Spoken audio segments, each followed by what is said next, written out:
Empezamos.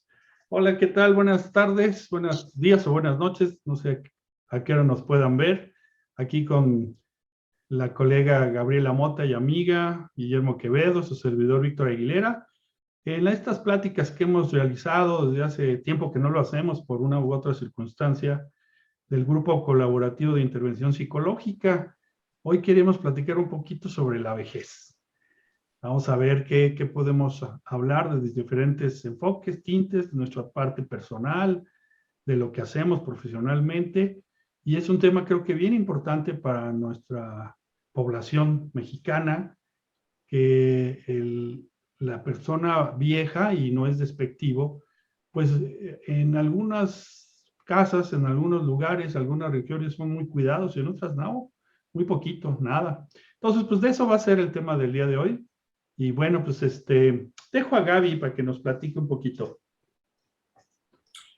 Gracias, Víctor, y nuevamente un gusto saludarte, igual Memo, y bueno, para quienes nos escuchan y nos ven, además, gracias a la tecnología, poder compartirles que estamos los tres en diferentes geografías dentro de nuestro hermoso México. Entonces, bueno, eso también construye, comparte experiencias que compartimos justamente hoy. Yo creo que, si me permiten recuperar, que el pasado 28 de agosto fue el Día de los Abuelos, como un parteaguas para el tema. Es bien curioso el que nosotros siempre pensemos en los abuelos, aquellos, y vean las imágenes que encontramos, ¿no? Aquellas personas muy mayores con bastón y muy ancianos y todo esto. Y la verdad de las cosas es de que hoy, en razón de nuestra población mexicana, no es precisamente la imagen que hoy mostramos cuando hablamos del adulto. Y aquí, por ejemplo, quiero compartir un dato estadístico. Para el 2025, fíjense, México va a ser de los 10 países más poblados del mundo, pero no solo poblados en términos de la gran población que seremos, sino además de la población mayor que estaremos. Y no precisamente esos adultos muy mayores, sino de los adultos, pues prácticamente a partir de nosotros en adelante. Entonces, ese es un dato bien importante, y como ustedes lo saben, quienes nos escuchan, Memo, Víctor, son de esos temas que a veces se vuelven complejos hablar en casa, ¿no? Cuando vamos en ruta a hacer justamente esos adultos o convivimos con estos adultos de lo que también vamos a platicar. Entonces, primer dato estadístico que quiero poner en la mesa: vamos a hacer una cantidad impresionante, hoy ya somos 15 millones de adultos. Para el 2050 se hace un pronóstico de habremos de más de 30 millones de adultos en este país, y de ellos, en razón a las últimas estadísticas, fíjense que el 22% de los mexicanos llegamos a los 60 años, estamos a 3 cuadras, amigos, de los 60, en condiciones de fragilidad, con algún padecimiento. ¿Qué opinan? ¿Cómo ven este tema? Bueno, Memo, ¿quieres comentar? No, adelante. Sí, sumando estas cifras es muy interesante porque sí, efectivamente, la pirámide de la historia de nuestras edades y de cómo se ha dado lo que es los papás y el número de hijos ha sido completamente cambiada. Recordemos que nuestros abuelos tenían 10, 15, 20 hijos. Mis abuelos maternos, 18 hijos, imagínense. Y bueno, y ha disminuido, desde luego, a partir de los años 70, que pues llegó a México toda la parte de los anticonceptivos y de toda la campaña de que la familia pequeña vive mejor, pues hemos bajado ese número de hijos, que ahora es 2.3, de acuerdo al INEGI. Sin embargo, desde luego que va a haber menos jóvenes y más adultos, lo que se le dice el gobierno, adultos mayores, ¿no? Como decía Gaby, 16 millones de 60 años o más, y ahorita, y imagínense más adelante. Y de esos 16 millones, 2 millones viven solos, o sea, no tienen quien los vea, y de esos 16 millones, el 42% trabajan, tienen que mantenerse de alguna forma. Esto quiere decir que no todos están pensionados. ¿Por qué? Porque ahora los hijos, que les decía son 2 o 3, pues ya no tienen cotización en la seguridad social, por ejemplo. Uno sí, el otro no, o los dos no, ya es por fuera, o el patrono les da seguro social, y eso no ayuda para tener una buena vejez, una buena economía, por ejemplo. Entonces los hombres y las mujeres de 60 años o más tienen que trabajar. Ahora, el 70% de esas personas que no trabajan, el 70% tienen algún tipo de incapacidad. Eso está fuerte, está terrible, porque ya sea que tengan un problema fisiológico, una enfermedad crónica, la vista, el oído, alguna cuestión del cuerpo, y es muy, muy difícil. El 12% de ellos viven solitos, también, de esas personas con incapacidad, y el 48% sí vive con su familia nuclear. Tienen a sus hijos, al yerno, a la yerna, etc. Y de ellos, el 40% están en un hogar ampliado. Ya ven que en una casa puede vivir la familia y la familia de la esposa, la familia del esposo, la tía, la hermana, o la que no se casó. Entonces, estos datos nos arrojan que definitivamente se tiene que hacer algo en este país para proteger a nosotros, que como decía Gaby y decía Memo, de 60 años o más, que ya andamos cerca de esto, para tener 3 condiciones fundamentales. Una, salud. 2, economía para esos gastos de la salud que van cambiando en la edad. Y 3, de manera posible, de manera más planeada, una pensión. Es un gran reto del sistema del ahorro para el retiro y del gobierno federal, que tengamos todos pensión, por ejemplo, ¿no? Ese es algunos datos que, sumando a los de Gaby, quería comentar. Así es, Memo. Así está la cosa. Esto es una locura. Es una locura porque, como otros temas de la vida y del ser humano, está llenísimo de aristas, ¿no? Entonces estoy escuchando y de pronto mi discurso va, lo que pretendo decir va como de pronto moviéndose. Y estoy en este rato, me han puesto ustedes dos en una mesa de ping-pong y en un ir y venir de pensamientos que es de locos, ¿no? Y entonces, porque pues todo lo que dicen es una gran realidad y más, ¿no? O sea, no nos va a dar tiempo esta noche de hablar de todo lo que pudiésemos hablar en las diferentes aristas de lo que implica la vejez.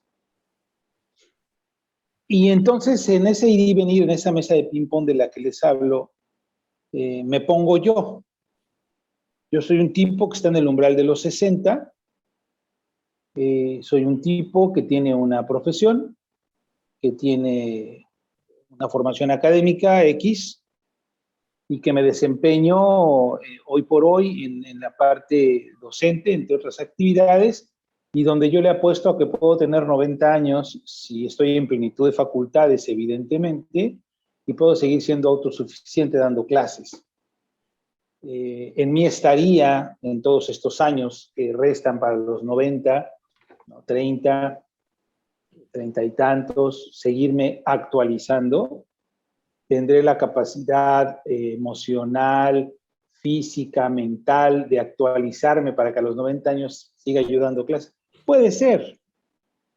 Ayer platicaba precisamente con una señora de 85 años y hablábamos sobre su coche porque ella maneja y vive sola. Tiene 2 hijos, ella tiene 85, los hijos cuando menos deben de tener 50, 40, ¿no? Y ella vive sola y tiene su coche y va y viene en su coche a los 85 años de edad. Y así habrá un montón de ejemplos, ¿no? De gente, mi padre acaba de morir hace unos meses, pocos, murió a los 90 años de edad, en plenitud de facultades, sea con un poco de pérdida de memoria a corto plazo, nada grave afortunadamente para él y para su círculo primario, y muere casi 90 años en plenitud de facultades, dormido en su cama. Pero ¿qué pensaba él? ¿Qué pensó los últimos 20 años o los últimos 30 años? ¿Qué pasa por la mente del viejo? ¿Qué pasa por nuestra mente que estamos en el umbral de que nos empiecen a decir, incluso los jóvenes ahorita, y con esta barba, con mayor razón, viejos, ¿no? Cuando nosotros nos sentimos, y en este momento hablo de mí, ayer lo pensaba también a raíz de estar platicando con esta señora que les comento, pues yo hago mi vida cotidiana, no sé de qué edad, pero no estoy pensando si tengo 50 y tantos, casi 60. O sea, en todo mi quehacer cotidiano, yo voy operando como un ser humano X normal, sin edad. Eso lo pienso ahora, sin edad. No pienso que tenga 18 y tampoco pienso que tenga casi 60. ¿Cuál es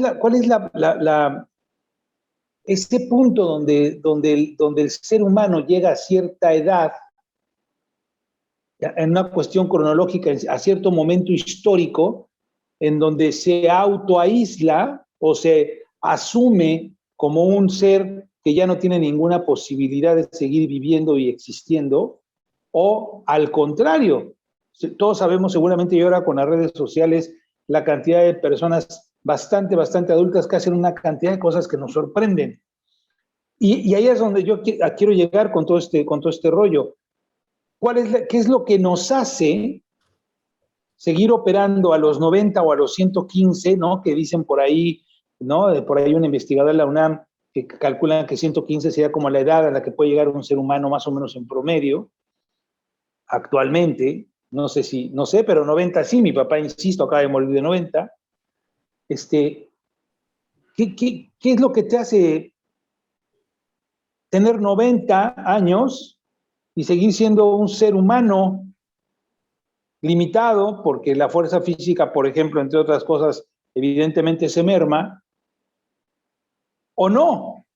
Estar postrado en una cama, tullido, sin moverte, los tendones, las articulaciones, ya los músculos no dan. O sea, si tomamos a dos personas, una que a muy avanzada edad sigue teniendo una actividad importante física, mental, intelectual, laboral incluso, con otra que está dejada, o sea, y entonces ahí a lo que voy es al sentido de vida y a lo que me lleva a pensar, independientemente que es muy importante de lo que los gobiernos propongan, de lo que los sistemas de salud propongan, de lo que los seres humanos en organizaciones no gubernamentales conscientes de la importancia del cuidado de los adultos mayores o viejos o jóvenes, no sé qué dicen ahora, ya le han cambiado tanto, ¿no? Tengan algún tipo de apoyo, ¿no? Dijiste, la familia... perdón, dijiste dos cosas así interesantes, bueno, todo pues, pero dos cosas que me llamaron la atención. Dices, 90 años y no sé cómo se sentía, yo me siento, no sé si de mi edad o de no mi edad. Yo siempre hago la bromilla cuando estamos hablando de las edades, sobre todo con las damas. Les digo, es que uno tiene varias edades. Una es de cómo te ves, ¿no? De la edad que te ven. Otra de la edad que te sientes, ¿no? Y pues no nos sentimos de nuestra edad. Otra es la edad que uno sí tiene cronológicamente, ¿no? De acta de nacimiento. Y sabemos que a nivel científico también te pueden medir la edad fisiológica. Tú puedes tener 55 años y tener una edad fisiológica de 70 o viceversa, 55 y salir como resultado de una edad de 38. Hoy los científicos internacionales de otros países, en Estados Unidos, en Stanford, por ejemplo, lo que han hecho es, fíjense qué interesante, están investigando a las almejas. Las almejas es un ser vivo que dura más que muchos otros seres vivos de su naturaleza y vive más de 100 años. Es decir, tienen un corazoncito que les sigue latiendo, ¿no? Es más, encontraron unas almejas, o no sé si sea solamente una, que tiene 500 años de vida. Entonces empezaron a estudiarla y empezaron a estudiar a los superviejos, ¿no? Así les llaman. Y esos superviejos todos son de arriba de 100 años. Empezaron a checar que neurológicamente tiene nuevas células, nuevas neuronas, que no recuerdo ahorita el nombre, ahí medio difícil de recordar, pero que son no muy investigadas, que tienen la característica. Pero la mayoría de sus investigaciones en la población que la realizaron tienen varias características en común. Uno, gente sociable. Dos, de buen sentido del humor. Tres, movimiento del cuerpo, ya sea la caminata o algún deporte, etc. Cuatro, la parte de la actividad que le da, como tú dices, sentido a su vida. Esas características sí las encontraron en esta investigación y las siguen encontrando parte de las fisiológicas, y es lo que le da a mucha gente vivir muchos años.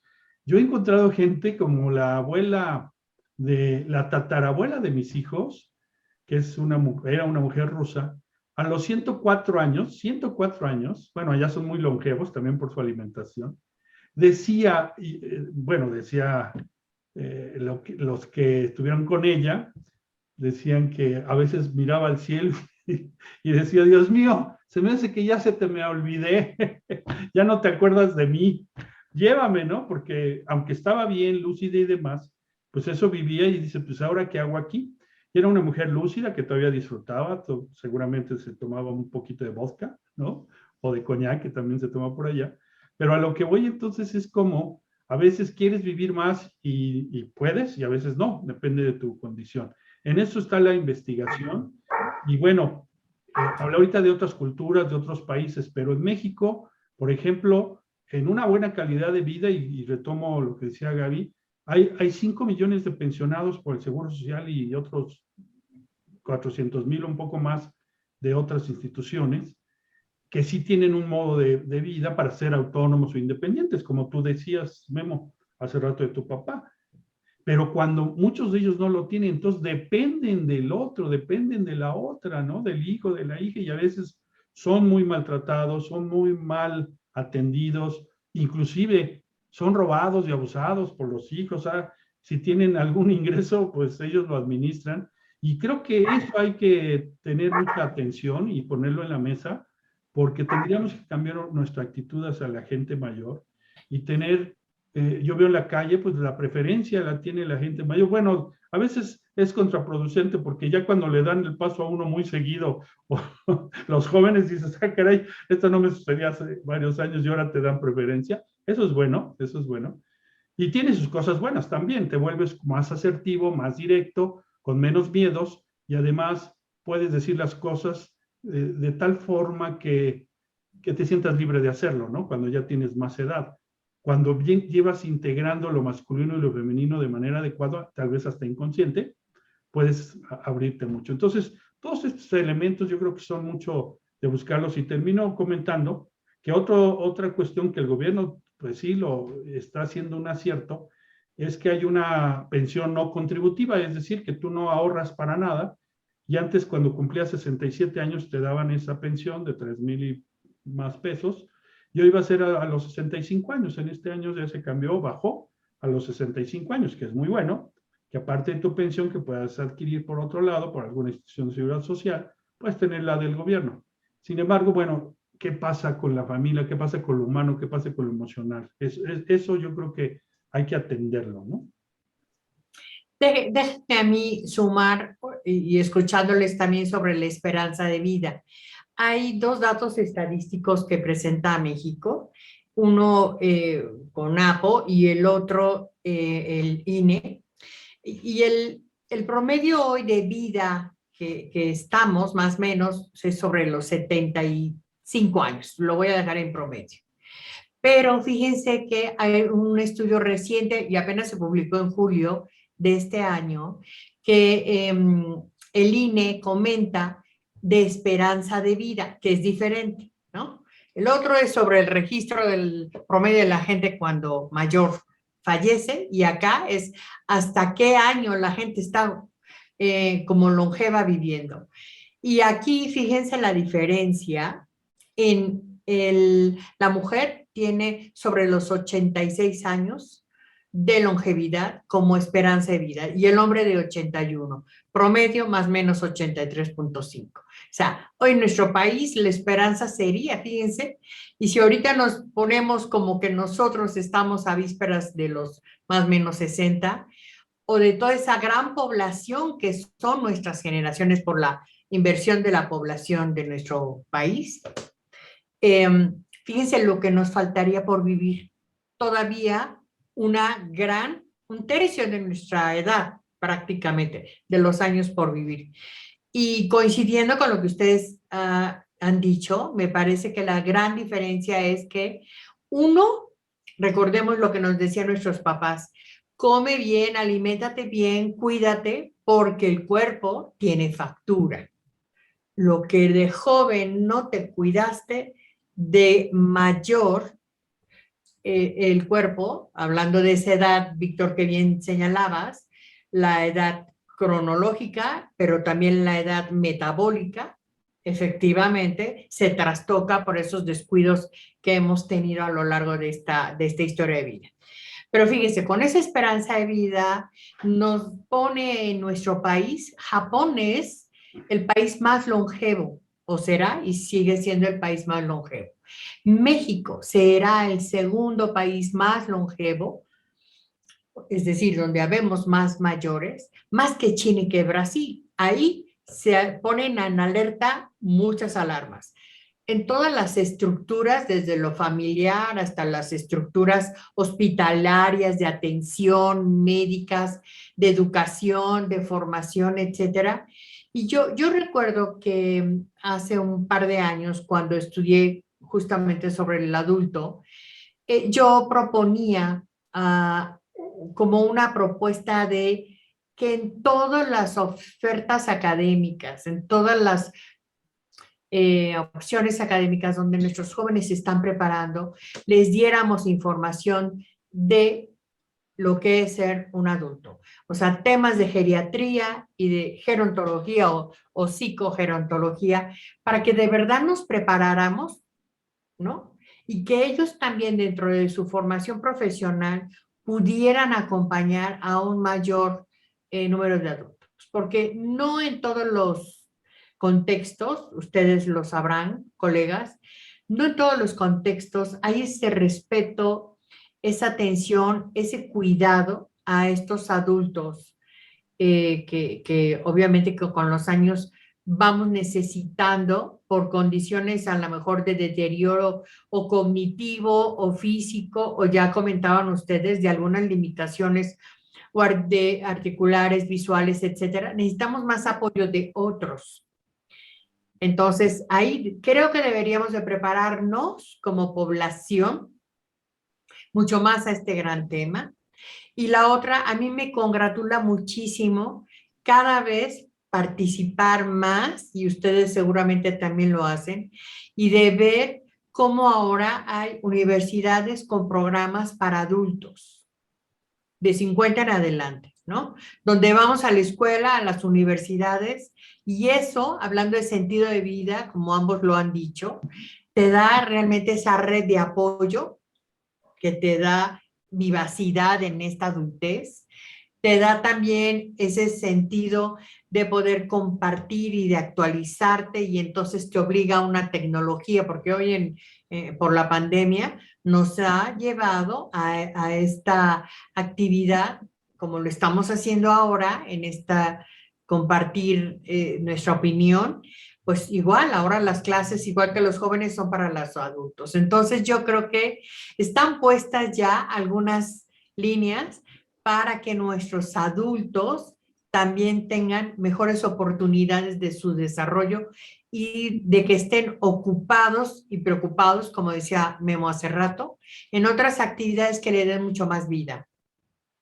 ¿Qué opinan? Fíjate que esto que decías de los geriatras, hay muy pocos geriatras en México, ¿eh?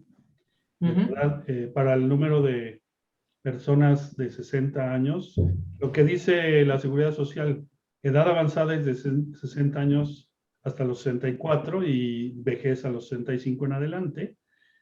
Hay muy pocos geriatras para toda esta población. Y de esos que hay, habría que checar bien quiénes verdaderamente están entregados a su profesión y al cuidado del anciano, de la gente vieja. Nosotros tuvimos la fortuna de tener un excelente geriatra. Cuando mi madre estuvo, pues llegó a los 85, se sintió acompañada, le dio mucha atención, mucho tiempo. Vamos, yo es alguien que recomiendo mucho y se sentía la vibra humana y nos ayudó a que bien muriera mi madre, ¿no? Y mi madre era una mujer que decía, siempre optimista, fue de las sanas, que a sus 70, 75 decía, yo tengo que ver por mi vejez cuando me llegue. Y ya tenía 70, 75, ¿no? Hermoso. Entonces, ella tenía ganas de vivir muchísimos años. Y lo que tú dices, esa esperanza de vida va cambiando. Y les quiero dar un dato que nos daba el doctor, bueno, el doctor Hernández, director de prestaciones sociales de una institución de seguridad social, hace 2 años. Me llamó mucho la atención porque si bien la esperanza de vida es mayor, las mujeres que los hombres en todo el mundo viven más años, por factores psicológicos, emocionales, el hombre pues no se cuida tanto, no va al doctor tanto, etcétera. Hay muchos factores, muchas variables. Pero nos decía un dato de México. Dice, aquí la esperanza de vida sí va creciendo por la población, porque ya hay más tecnología, porque somos ya muchos, etcétera, etcétera. Pero desde hace varios años a la fecha, se ha mantenido su crecimiento no muy rápido, no muy alto, por 2 factores. Por las cuestiones de las enfermedades crónicas, ¿no? La obesidad, la diabetes, etcétera. Y un segundo asunto, y qué pena que tenga yo que comentarlo, por el narcotráfico. Por las muertes que ha habido de muchos años, de sexenios para atrás y todavía en el problema de los asesinatos, de la gente muerta, inclusive que ni siquiera se da a conocer, ha cambiado esa esperanza de vida. Este es un dato increíble, inclusive lo comenté con algunos actuarios que son los expertos en la esperanza de vida de las aseguradoras y demás, y también se fueron para atrás cuando les di esta información, no dicha por mí, sino por las investigaciones de un doctor con una preparación bastante importante, y me parece que hay muchos factores, porque la esperanza de vida tiene que ir creciendo, pero también quiero poner en la mesa, y con esto termino para darle la palabra a Memo, para que no se me duerma mi colega, ya se está aburriendo, pero ya tomamos la palabra, pero sí quiero poner en la mesa es porque nosotros estamos en la parte positiva de vivir más, y la ciencia y la humanidad está haciendo todos sus esfuerzos científicos, humanos, psicológicos y ecológicos, sustentables, etcétera, para que vivamos más. Pero ¿qué hay con aquellas personas que no quieren vivir más? ¿Qué hay con aquellas personas adultas conscientes de que dicen, yo ya no quiero seguirle, ¿no? Inclusive ni tan adultas. Digo, a ese ya entramos a un poco de la filosofía y de otras cuestiones, la bioética inclusive, donde alguien dice, ¿sabes qué? Me voy a tal país a quitarme la vida, porque en otros países no es prohibido. En México, digo, hay formas, pero sí. Esa parte también hay que considerarla, porque es parte del empoderamiento y de la parte de los derechos humanos de alguien que ya no quiere seguir viviendo, a lo mejor por enfermedad, por lo emocional, psicológico, la soledad, y tiene el derecho a no seguir viviendo. De tal forma que no falte pues a las leyes o las normas que de cada ciudad y de cada país en donde se encuentre, pero también es válido tocar ese punto, porque ¿por qué la humanidad tiene que a fuerza ver cómo vive más, cuando también hay un ciclo y a lo mejor hay mucha gente que ese ciclo quiere vivirlo lo mejor posible, pero después hasta decide, yo ya no me cuido, ¿no? Ese es otro punto que también considero importante. Polémico, por cierto. Bueno, no me estoy durmiendo. Estoy escuchando con mucha atención porque sigo viendo muchas aristas, como decía yo al principio, a las que me llevan ustedes a pensar y que están bien, que son correctas. Cuando Gaby dice, y aclárame Gaby por favor, cuando dices México es uno de los países más longevos, más bien creo que lo que quiere decir es que México es uno de los países que tiene más viejos, no que sea más longevo. Sí, exacto. ¿No? O sea, ya estamos en un punto en que los viejos en este país ya son muchos, y somos exacto. De los países que tienen, como en un momento se hablaba de algunos países europeos como Francia o Inglaterra, no recuerdo, que ya había pocos hijos, pocas parejas, pocos matrimonios, y la población mayoritaria era adulto mayor o viejo. Como ustedes paréntesis, la India es el que tiene el récord de gente más vieja hoy. O sea, el más viejo, pues, no de la mayoría, pero el más viejo. En la India. Longevidad, sí. Sí, una cosa es longevidad y otra cosa es el número de viejos que hay en la población. Bueno, yo quiero decirles una cosa, o sea, quisiera decirles muchas, pero bueno, Marta muere de 85 años y le valió gorro la pensión que le daba el gobierno.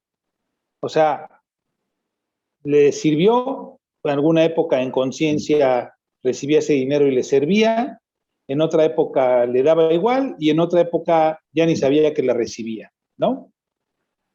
La seguridad social hace lo que puede en este país, ¿no? Con los recursos que tiene, y seguramente habrá pocos geriatras serios, ¿no? No porque no los haya o porque no quieran, sino porque el sistema tiene sus problemas.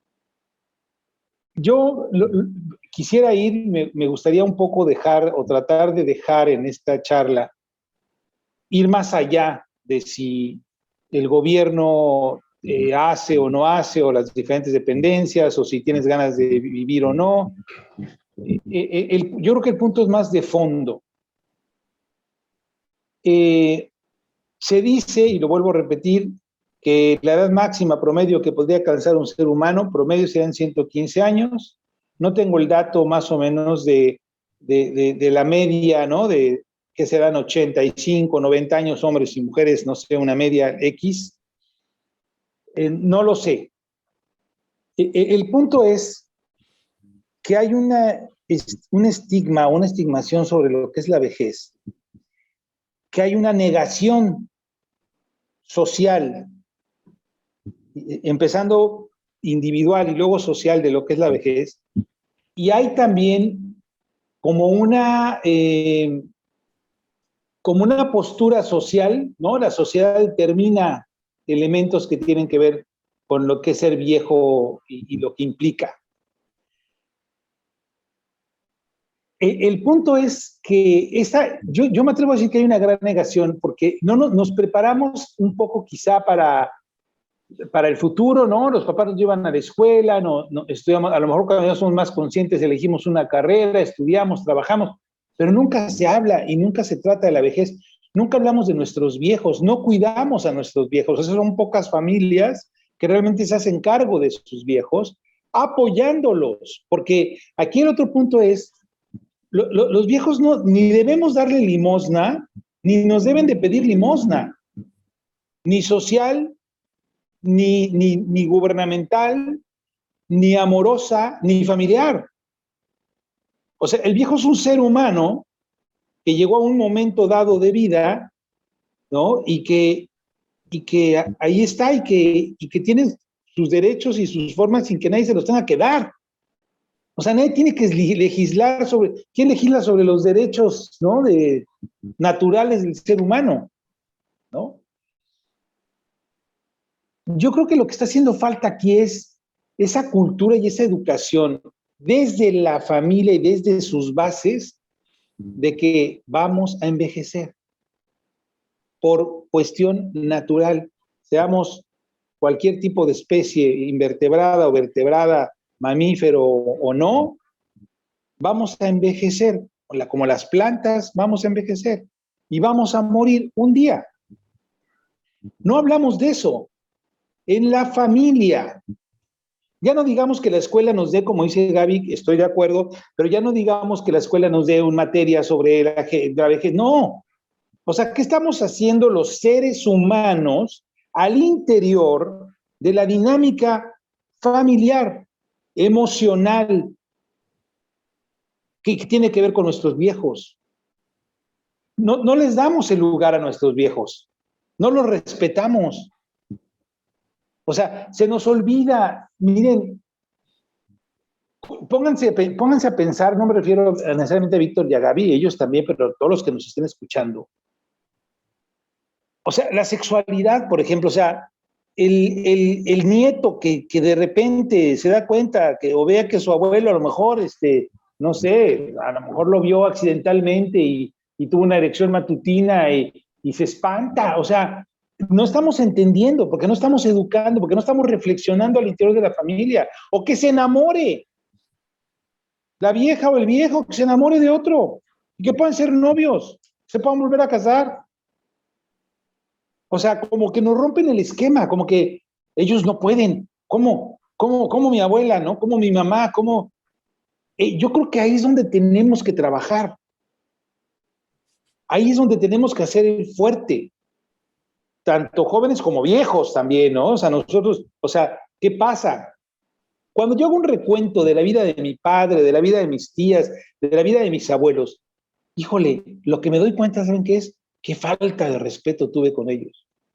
Porque piensan, ay, mi abuelo, ay, mi papá.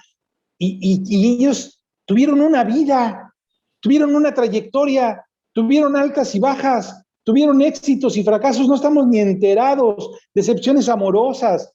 O sea, no tenemos idea, y ahí los invito a que pensemos, ¿quién conoce a cabalidad la historia de su bisabuelo o de su bisabuela?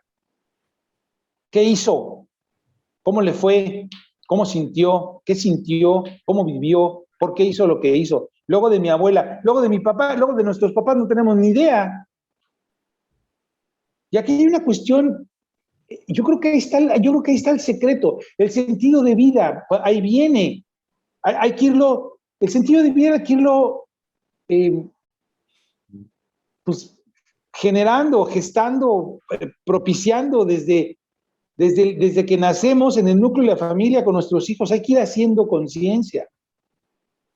No sé si me explico, es que es tanto lo que yo quisiera decir, y quizá un poco por la experiencia propia de viejos tan cercanos y tan recientes en mi vida, que digo, bueno, ¿qué estamos? ¿Y a dónde voy yo? Yo con esto cierro esta parte de mi intervención. Ya se los platiqué alguna vez. Cuando yo me di cuenta que estaba enojado con mis papás porque estaban viejos. Fíjense qué interesante. Eso me ayudó el análisis, hago el comercial. Cuando hago conciencia y me hace un clic, ¿por qué estoy tan irritable, poco tolerante, enojón con mis papás? ¿Por qué? Porque los veía viejos, porque ya no bailaban ni cantaban como lo hacían antes, porque ya mi papá se tenía que levantar con un bastón. Yo estaba enojado porque estaban por verlos viejos. Y luego, ¿saben cuál es la otra? ¿Y yo a dónde voy?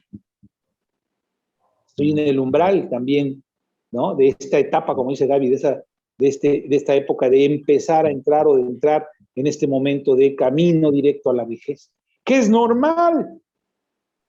Y yo no me siento de casi 60.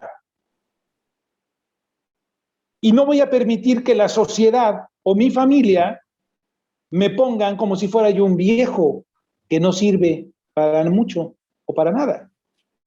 Y ahí también pero esa conciencia hay que irla gestando nosotros desde jóvenes. Porque la sociedad nos pone, la sociedad marca el prototipo de lo que es la vejez y lo que pueden o no pueden hacer. Ay, los viejitos nada más pueden estar empacando en el súper. Cuando hay unas capacidades tremendas intelectuales, ¿no? En muchos viejos. Y no en todos. ¿Y por qué no en todos? ¿Cómo les fue? ¿Cómo les fue al interior de la familia? ¿Cómo los pone la familia? La familia los ha olvidado, los ha relegado, los ha escupido, los ha pisado. Y es verdad, aunque suene medio dramático, así es. No entendemos todo lo que hay atrás en la historia de estos viejos, como tampoco va a entender alguien mi historia. Bueno, yo me estoy encargando de que mi hija vaya entendiendo mi proceso, ¿no? Y me vea como una persona que tiene tantos años, pero que tiene ciertas fortalezas intelectuales, emocionales, físicas, a la edad que tenga. Va al interior de la familia, de nosotros, va en lo íntimo, en la conciencia íntima, en el buscar ahí. ¿Qué me importa si el gobierno da o no da? Estamos esperando que el gobierno le dé a los viejitos. ¿Y dónde está la familia? ¿Y dónde está él mismo? ¿En qué momento se perdió con el apoyo de la sociedad, en donde asume una postura de viejito que hay que darle una pensión para que sobreviva? ¿Qué pasó? ¿En dónde nos estamos equivocando? Que haya instituciones, que haya apoyos, que haya... Sí, claro que sí, que haya hospitales, que haya geriatras, sí, claro que sí. pero ¿de qué forma? ¿Cómo? Ahí te diría, está padre lo que dices, está interesante. Mucho es como le fue a la feria cada uno en su casa, ¿no? Yo a mis padres nunca los vi viejos, nunca, siempre fue unos compañeros de 80 años, Sí, 70, claro. 65, como amigos, ¿no? Casi. Pero voy a que les quiero comentar algo importante, que el poder y el desarrollo económico y social de un país, mucho se mide por el sistema de pensiones. Si un país, su sistema de pensiones no funciona, la sociedad fracasa. Está muy, muy estudiado. ¿Por qué? ¿Por qué institucionalizar esto? Justo para lo que dice Memo.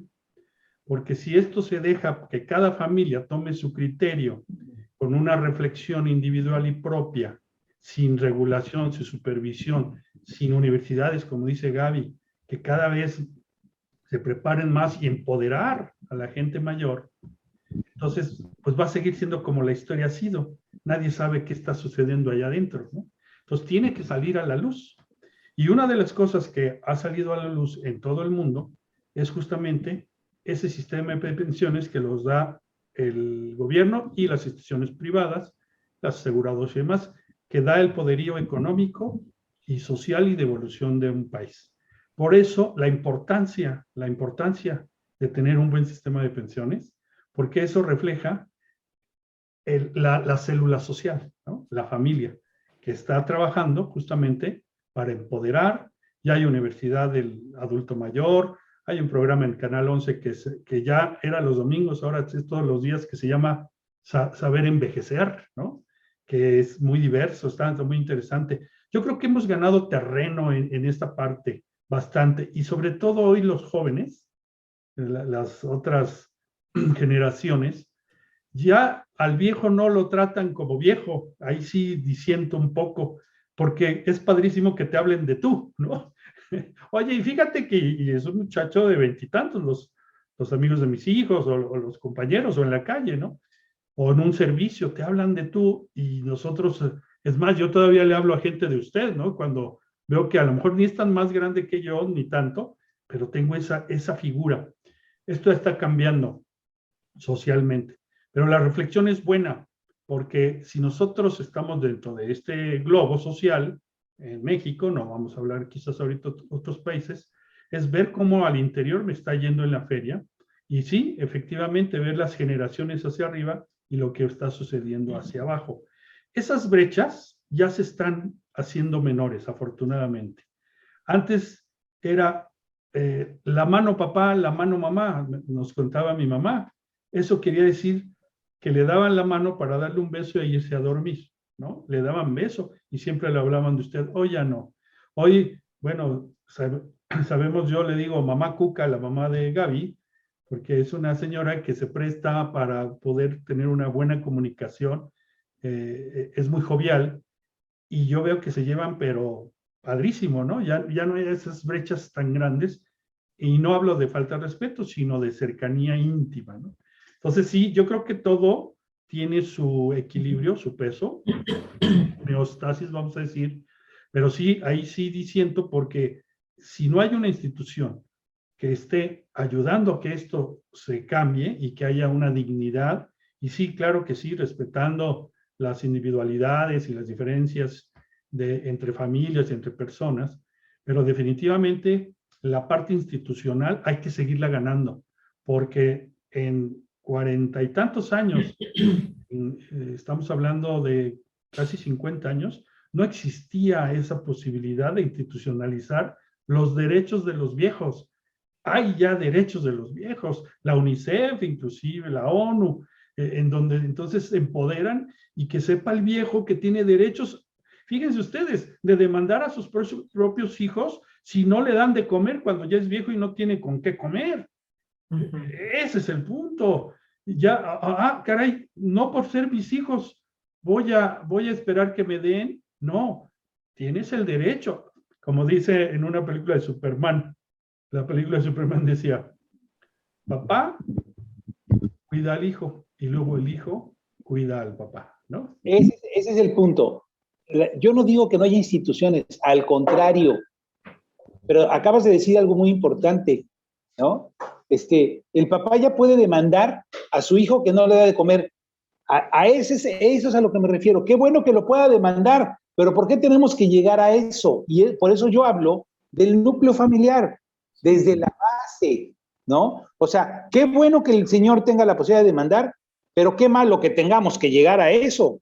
Y qué malo que tengamos que andar alardeando que tenemos una serie de sistemas y de formas para proteger a los pobres viejitos, cuando desde adentro de la familia de siempre tendríamos que protegerlos. Ahora, la cantidad de viejos que no tienen acceso a los sistemas de protección es enorme.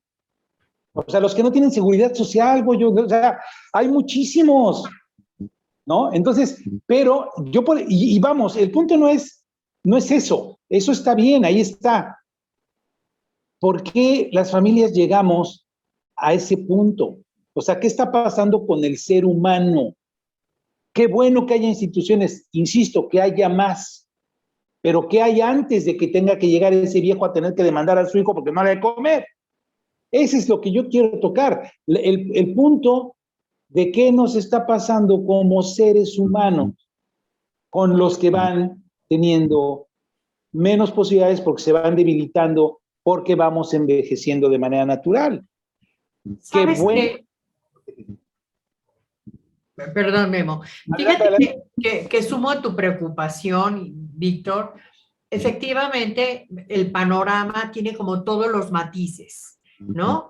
En algunos de nuestros hogares tenemos a lo mejor la presencia de adultos mayores. Yo tengo una tía que sigue bailando en el Teatro Degollado a los 85 años y sigue bailando como solista. Pero hay gente y música y todo. Qué maravilla. Te estoy dando los matices, ¿no? Pero también es cierto que conozco en otra, bueno, mi suegra se graduó de secundaria a los 86 años. Y saben, cuando ya estuvo muy malita, porque murió hacia los 92, como a los 90 platicamos y le dije, oye, Chayito, ¿y qué te hubiera gustado hacer? Y me encantó que me dijera, ¿sabes qué? Haber estudiado antes. O sea, ella perdió sus papeles o a lo mejor estudió esta primaria, pero recuperó y empezó otra vez y fue al sistema para adultos y entonces hizo su primaria y secundaria. Y pongo este ejemplo porque Chayito o Cuquita o Yolanda o X son de verdad la representación de muchas mujeres o de muchos hombres que hoy adultos tenemos a nuestro lado, ¿no? A mí me encanta, ustedes lo saben, yo estudio aquí en Puebla, en universidades donde yo tengo compañeras quizás un par de años menores a mí, 55 quizás, pero muchas y muchos más adultos que yo. Tengo compañeras de 80 y tantos años. Y es maravilloso. ¿Y saben qué me encanta? Que muchas a lo mejor ya no van, me encanta que sean tan honestas y lo digan. Yo ya no vengo mucho por el tema del aprendizaje. Vengo por estar rodeada, por estar en esta socialización. Ambos lo dijeron. La sabiduría de esas personas. Exactamente, ellas comparten esa sabiduría, pero están en esta red de apoyo. Pero ¿cómo es posible que a los 85 años, y para mí es un privilegio, he de decirlo, porque efectivamente lo dicen ustedes, son sabias y te enseñan con tanto amor y bueno, me enseñan además cómo debo también tratar a mi padre y a mi madre, que con dicha todavía los tengo a los dos, de 82 y 79 todavía, ¿no?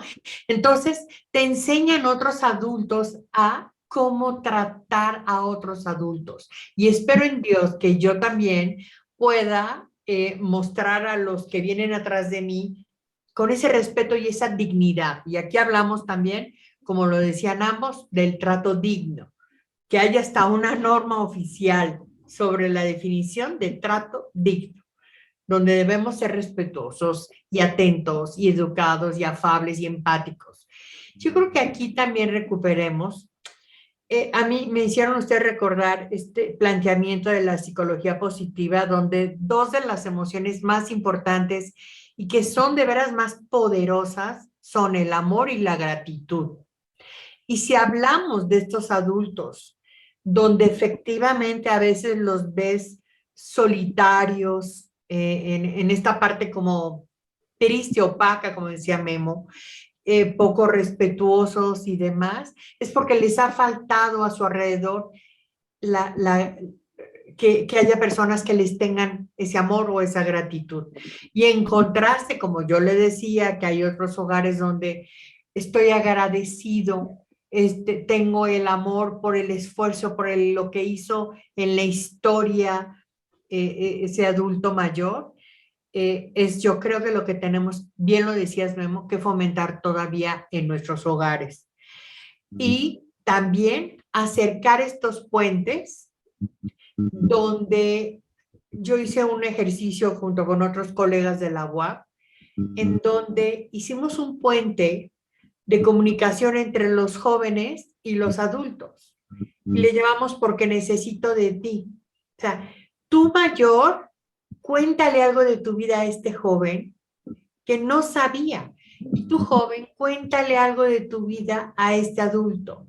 Y entonces los pusimos a bailar y los pusimos a hacer cosas donde lo que hicimos fue este enlace de amor y gratitud, pero para abrir esos puentes, porque sí creo que a veces eso es lo que falta.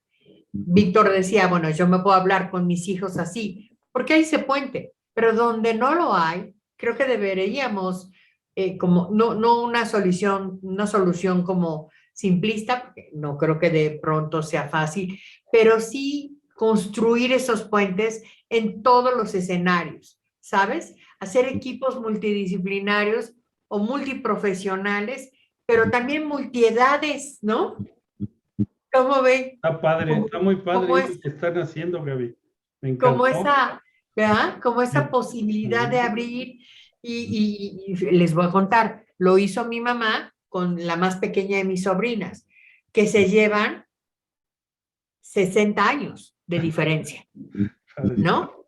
Entonces mi mamá pues tuvo que ponerse a rapear y mi sobrina pues tuvo que bailar twist y compartir. Mi mamá le comentó cómo la pidieron cuando se iba a casar y mi sobrina, bueno, ya ni les platico lo que le platicó a mi mamá, o sea, pero fue el puente. Entonces yo creo que eso, hablando de esta vejez, que es la etapa de la vida de sabiduría, de plenitud, las canas son coronas, son diamantes que ponemos a nuestra vida. Híjole, yo creo que no me va a ir bien porque no me salen. No, pues a ti te salieron acá, querido. A mí me salieron acá. Oye, no fueron corona. Qué padre que lo que dices, porque justo acorta la brecha, ¿no? Generacional que estábamos platicando. Y de esa forma tan original y creativa es fabuloso. Y ahorita que dije fabuloso hablando con Efe, lo que decía Memo, toma mucho sentido, desde luego, pero eso ya, vamos, es algo que se está evolucionando y se tiene que tener más atención, pero tiene su porqué, es antropológico, sociológico, filosófico. Fíjense ustedes cómo la familia, ¿no? Que se dice que es la célula de la sociedad. La palabra familia viene de famulus, ¿no? Del latín. Y famulus viene de famulla, por eso nuestras ayudantas de casa antes les llamábamos famullas, que era la sirvienta, no estoy siendo despectivo, así era. Entonces, la familia, famulus, quiere decir que antes era una esclavitud. El poder del padre, de la madre hacia los hijos, era para que hicieran lo que quisieran. Allá pues, por las fiestas paganas, un poco antes, resulta que la madre tenía derecho de quitarle la vida a los hijos por desobediencia, y estaban las leyes de que no le hacía nada. Y el padre podía quitarle la vida a la esposa por desobediencia. Fíjense ustedes, ese era el concepto de familia, ¿no? De famulla, de esclavo. En la etimología más profunda es esclavitud.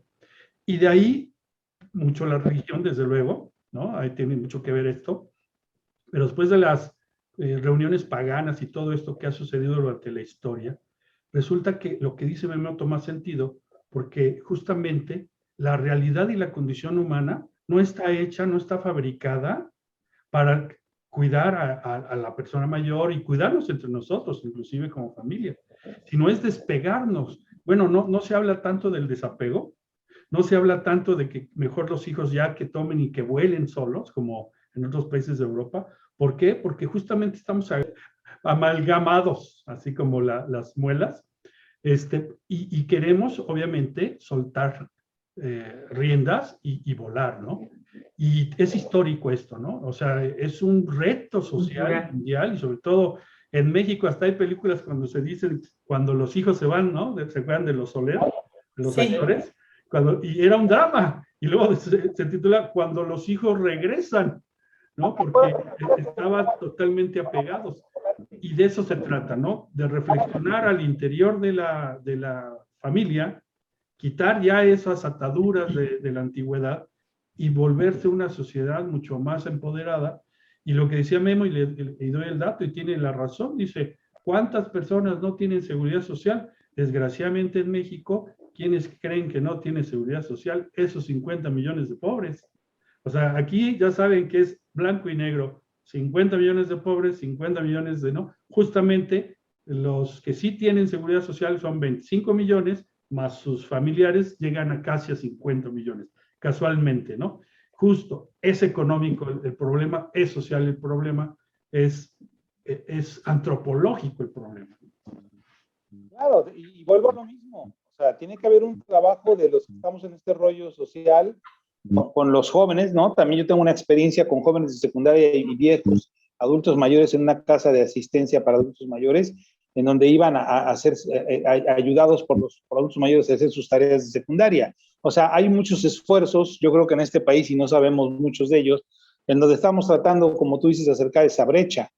Pero yo insisto, nosotros como psicólogos sociales, como gente que está en este medio de la salud y sobre todo de la salud emocional, tendríamos y en la docencia, que estar mandando esos mensajes constantemente de hemos evolucionado como especie, y ya no hay que, ya el papá no mata a la mamá, ni la mamá mata a los hijos por desobediencia, y tampoco ya la hija menor es la que se tiene que quedar a fuerza para cuidar a los viejos, ella no se casa, la menor se friega, estamos hablando de 1900, ¿no? Y antes, donde el hijo menor, la hija menor se quedaba a cuidar a los papás y no tenía derecho a casarse. Y eso ya se superó, pero ya hay que superar otras cosas. Y vuelvo a lo mismo, aquí el asunto es cómo hacer para que los viejos no necesariamente dependan en la medida de lo posible o en algunos aspectos de nadie, aunque tengan a su disposición las leyes, la norma y el cariño de la familia. Bienvenido y me sirve y lo tomo, pero además yo voy operando también, yo mismo. O sea, también es nosotros tenemos que hacer conciencia desde niños de nuestra vejez. O sea, ¿cómo quiero estar y cómo voy a estar cuando tenga 70 o 75 o 80 años? ¿Voy a estar esperando que mi hija, la menor, no se case para que me cuide? ¿Voy a estar esperando que el gobierno me dé una pensión? Insisto, bienvenido, qué bueno, que haya mucho, pero hay que trabajar en eso, en fortalecer a la persona y al ser humano y en la conciencia de cómo ir viviendo. Claro, si hay asuntos extremos donde la enfermedad a lo mejor no les permite y a fuerza, aunque quieran, van a requerir apoyos, pues va a haber también estos casos. Pero hay muchos, como la tía de Gabriela, que se va a bailar al degollado, y otros que siguen haciendo cosas, ¿no? Entonces, yo creo que va por ahí, ¿no? Yo no desdeño nada, ni critico, ni estigmatizo nada. Bienvenido todo lo que sirva para ayudarnos a las mujeres, a los niños, a los viejos, a todo mundo, pero ¿qué pasa en nosotros como seres humanos en el entendimiento de todos estos procesos y todas estas situaciones? Sí, eso se le llama vida real, Memo, justo, vida real. Esa vida real, lo que dijiste fue muy importante, porque si desde pequeños empezamos a tener una conciencia de la vejez, no del abuelo ni del papá, sino de nuestra propia vejez, podemos ir planeando nuestro futuro. Imagínense ustedes que se autorice que la pensión la tengas a los 70 o 75 años de edad. Entonces, vete trabajando a ti, que me estás escuchando, a los 60, a los 65, a los 70, y todavía tienes que levantarte a las 5 de la mañana, viajar para trabajar, porque todavía no te llega el momento de pensión. Imagínense ustedes, esa es la vida real, ¿no?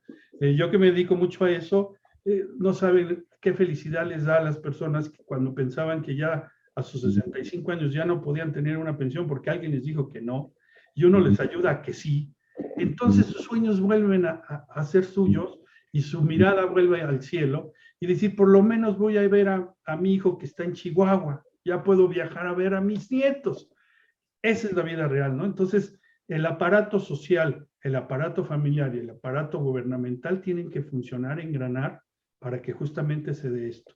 Y todo tiene un proceso y una marcha. Y qué bueno que estamos hablando de esto, ¿no? Finalmente, que era la intención, ya llevamos un buen rato, y que era la intención, me parece que es un abanico de situaciones que se tienen que atender, y esta apenas es un granito, ¿no? Qué bueno que lo estamos conversando y diversificando y poder inclusive discutiendo para sumar a una situación mucho mejor para ellos y para nosotros, como bien, y para los que vienen, ¿no? Que la tienen difícil, más con la pandemia. Pero yo le decía a alguien, fíjense que en 10 o en 20 o en 30 años los jóvenes van a decir, hijo, fíjate que hace 30 años pasó esto en mi vida, ¿no? Le van a contar tal vez a sus hijos o a alguien, y la libramos, lo superamos, estamos vivos. Entonces, estás más fortalecido. Hemos hablado aquí de la resiliencia y cómo esto que nos está sucediendo, obviamente nos está haciendo más fuertes. Ya no el más fuerte, sino el que más se adapte, ¿no? Decíamos Gaby y yo al principio, tras cámaras, que nos hemos cuidado de tal forma que aunque ha habido momentos que pensábamos que estábamos contagiados del coronavirus, pues no ha sido así afortunadamente, y estamos aprendiendo a convivir socialmente, pero también a convivir con el COVID y con el contagio, porque ahorita está muy alto, y aún así salimos, vemos a algunas personas, a familia, amigos, vamos a tomar algún alimento que hace mucho no lo hacemos en algún lugar, ya sin tantos miedos, porque ya tenemos más información. Entonces, celebro que hemos tocado el día de hoy estas vertientes y diferentes enfoques de lo que es el adulto, la vejez, la edad avanzada y la longevidad, ¿no? Que vale, que quiera vivir mucho, el que no quiera vivir tanto, pero pues aquí está la mesa puesta, ¿no?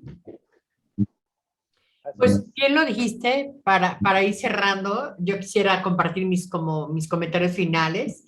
Lo dijiste, vejez con resiliencia, ya en uno de nuestros programas grabados comentábamos un poco esto, porque yo creo que también nosotros que estamos en esta etapa de adultos intermedios, ¿no?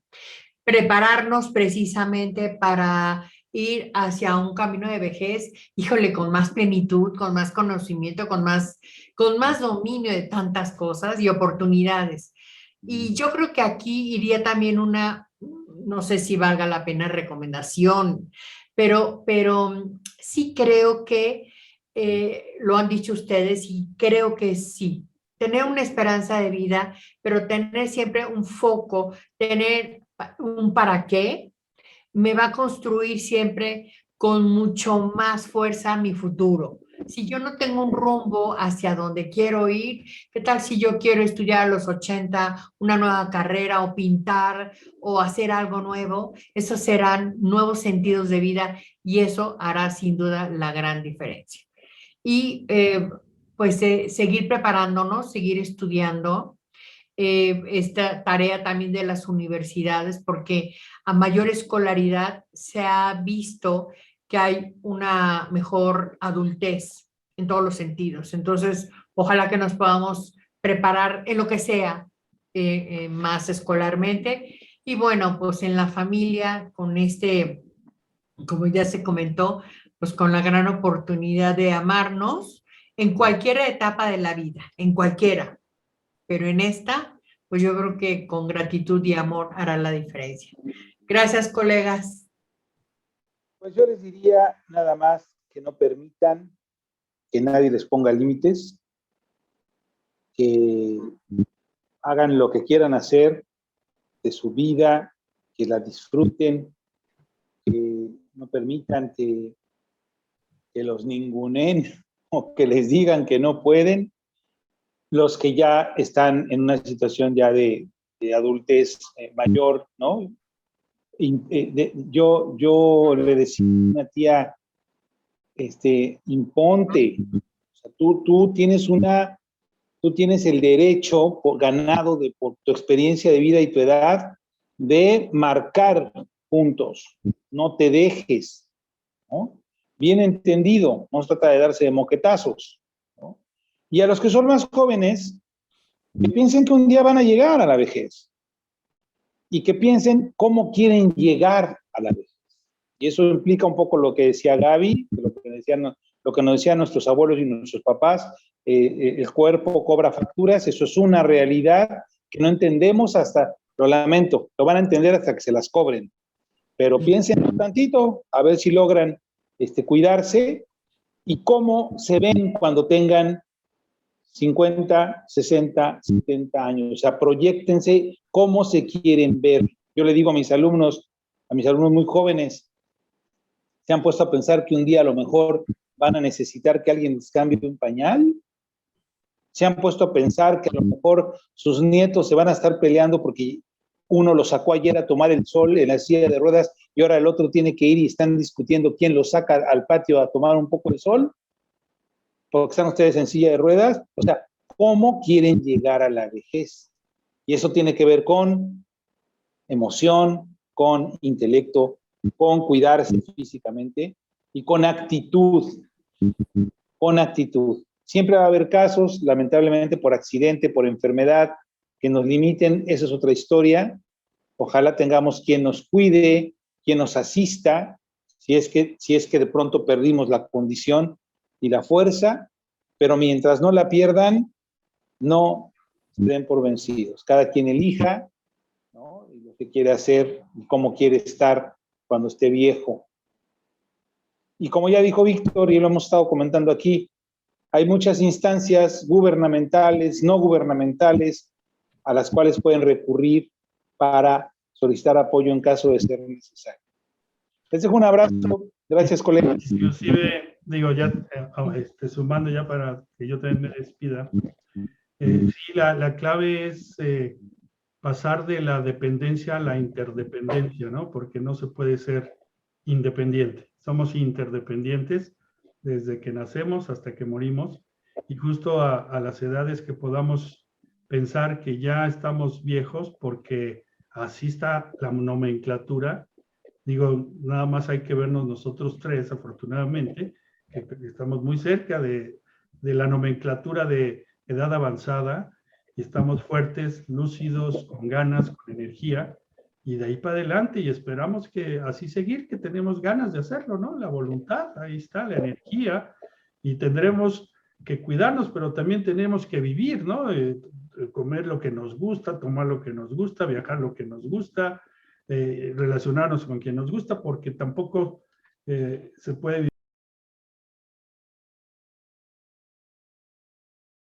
vivir fuera de eso, sino también hay que darle un poquito al hedonismo, ¿no? Para poder ser feliz, y eso también hay que tomarlo en cuenta.